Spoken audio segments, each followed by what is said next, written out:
আজকে এটা তৃণমূলের পার্টি অফিস ছিল সরকারি জায়গায়, ছোট ছোট বাচ্চাদের বসার জায়গা ছিল না, আমরা সেটাকে খুলে আজকে বাচ্চাদের বসার জন্য ব্যবস্থা করে দিলাম। বাচ্চারা যেখানে ছিল ফ্যান ছিল না, স্কুলটা আছে ভাঙা, জল পড়ে এবং খাবার মিড ডে মিলের খাবার তৈরি করতে তাতে ময়লা পড়ে। আজকে বাচ্চাদেরকে এখানে তৃণমূলের পার্টি অফিস সরকারি জায়গায় সেটাকে খুলে আমরা আজকে বাচ্চাদের আইসিডি স্কুল করে দিলাম।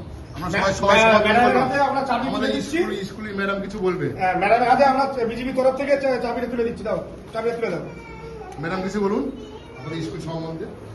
স্কুলে আমি এখানে এসে একটু ভালো লাগছে, কারণ আমরা খুব দুরবস্থার মধ্যেই ছিলাম। ওখানে চাল ছিল না, পেপার ছিল না, রান্নার জায়গার খুবই সমস্যা, বাচ্চাদের নিয়ে বসাও খুব অসুবিধা হতো, কিন্তু একটা ছাদের নিচে আসতে পারলাম বলে আমার খুব ভালো লাগে। আজকে আপনার এই সংগঠনে আপনি কি খুশি?